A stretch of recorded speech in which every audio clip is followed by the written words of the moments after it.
Over the past couple of years, the Nintendo Wii is a console that I've really started to enjoy playing. As I've started to explore the library a bit more, I've really started to appreciate some of the games that are available for the Nintendo Wii. And it seems that I'm not the only one. Recently, there seems to have been a surge in interest in the Nintendo Wii again. And it's most probably to do with us all being locked up and stuck in our houses, trying to find some fun and some excitement. And on a personal level, me and the family have really enjoyed putting the Wii on most nights and getting together and just enjoying some fun party games. Which brought me on to this idea of an episode where I want to introduce to you some of the games that we enjoy playing as a family, some party games that you maybe haven't heard of before or you maybe don't have in your own library. Now, we may not be able to go out to the shops to go and do some good old retro game hunting, but these games are easily available online. Kick off your shoes and relax your socks while we go over 5 fantastic Nintendo Wii party games.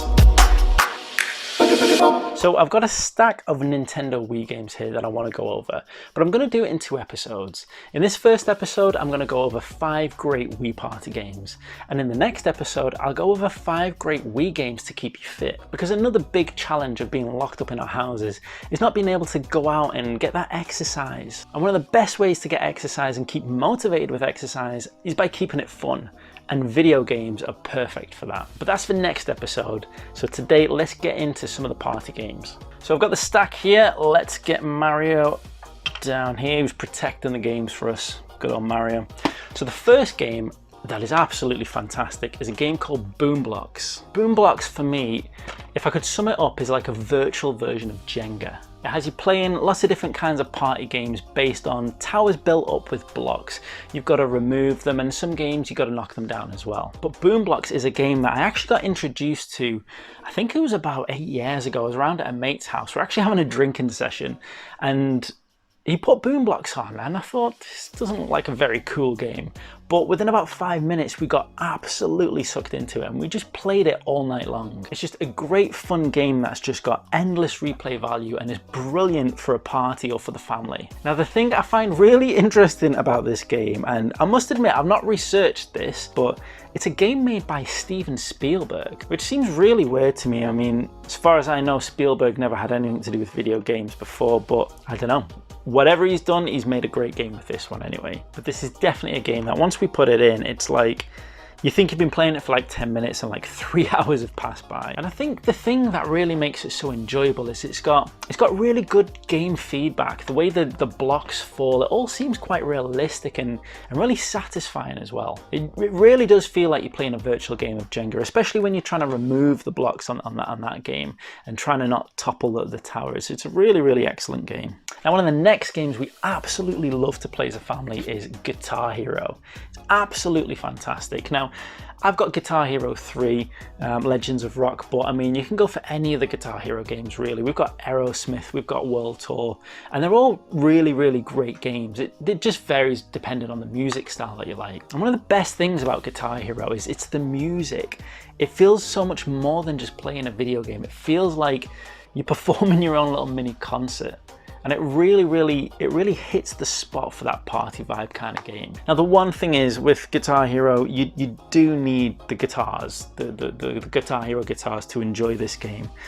But again, they're really quite easy to pick up, and if you haven't got one, I'm sure finding one on eBay is not going to be difficult. But this is one that we regularly play, and I might even play this one tonight actually. Next up, we've got the classic Mario Kart. I don't think you could ever have a Nintendo party game list and not mention Mario Kart. This is probably the party game. It's just endless fun, so much fun.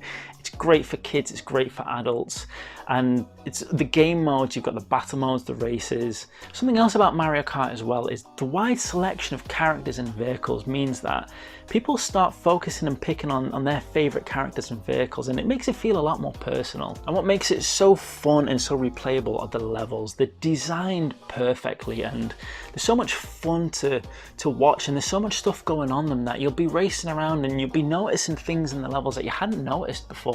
Mario Kart is definitely one of those games that hits the spot for young new gamers or people who are new into gaming, but it also hits the spot for hardcore gamers because it's just such a fantastic, well-refined game. Now, number 4 on the list, and this isn't in any real order, it's just the order that they're stacked in, but number 4 on the list is Link's Crossbow Training.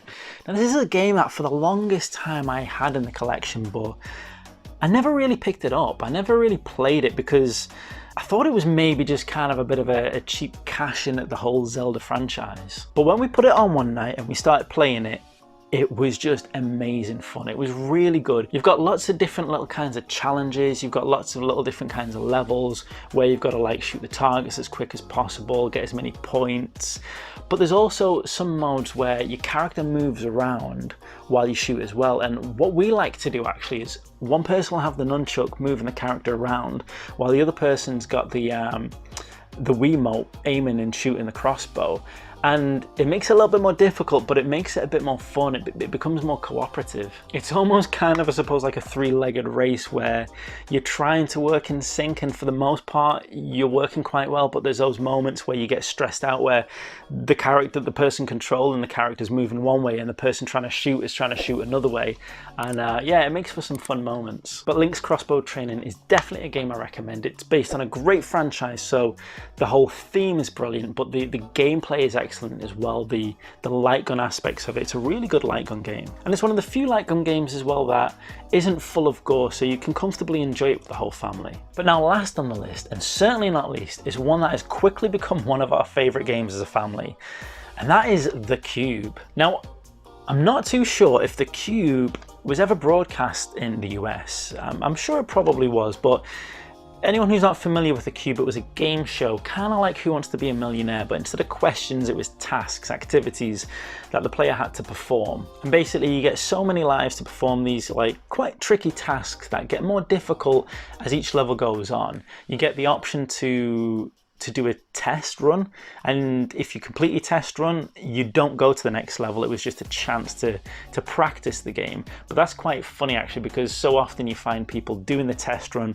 finding that they were able to complete it, and then they end up wasting 8 lives because they can't replicate the test run. And then you've got another, I suppose they're kind of like lifelines, another lifeline where you can simplify the game. So if you have to, let's say, throw a ball into a hoop, if you simplify the game, the hoop gets bigger. So The Cube is essentially just the virtual representation of that. And when I first picked this up, I wasn't really sure if it was just going to be a bit of a gimmicky cash-in, but I was really surprised. It was really good fun. There's a couple of game modes on it where you can face off against each other. You can take turns at performing the task, and whoever ends up with the most lives at the end wins.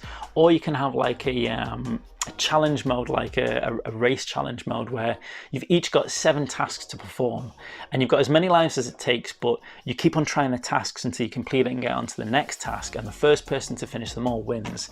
And it makes for some really exciting and really nerve-wracking fun actually. It's got tasks ranging from like throwing balls into hoops to trying to roll a ball down a table and make it stop at a certain point, to memorizing where like patterns are so you can remember where a block ends up, so you're chasing it around, kind of like the cup game, you know, where you've got a ball in a cup.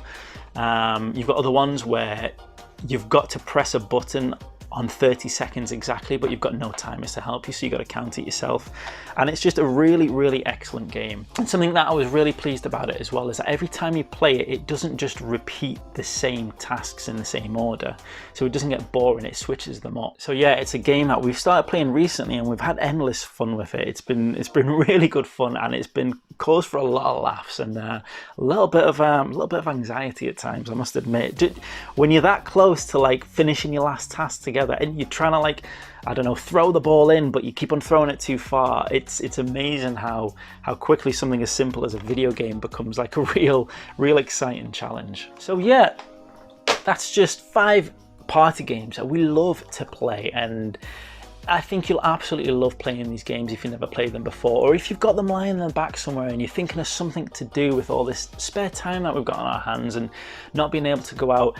Crack open the Wii, get these games, get them on, and you'll find the time flies by and you have great fun with whoever you might be with. And to be honest, all of these games as well, even if you're there by yourself, these games are fantastic games that you'll just have fun with the challenge, with the the enjoyment factor of that they bring. Games like Mario, Guitar Hero, there's something about them that just, once you put them in, you can't stop playing them. Now, if you enjoyed this episode and if you're interested in part 2 where we'll go over some Wii games to keep you fit, then don't forget to hit the subscribe button and ring the notification bell. And once again, thank you for watching and stay safe. If you want to show your support for Chronic Spartan games, then you can head on over to chronicspartan.com and check out our indie games. You can become a Chronic Spartan patron at patreon.com, or you can kick off your shoes and relax your socks with some Chronic Spartan merch from tpublic.com. All links are in the description below. But the simplest and easiest way to show your support is to just hit that subscribe button. Thank you for tuning in.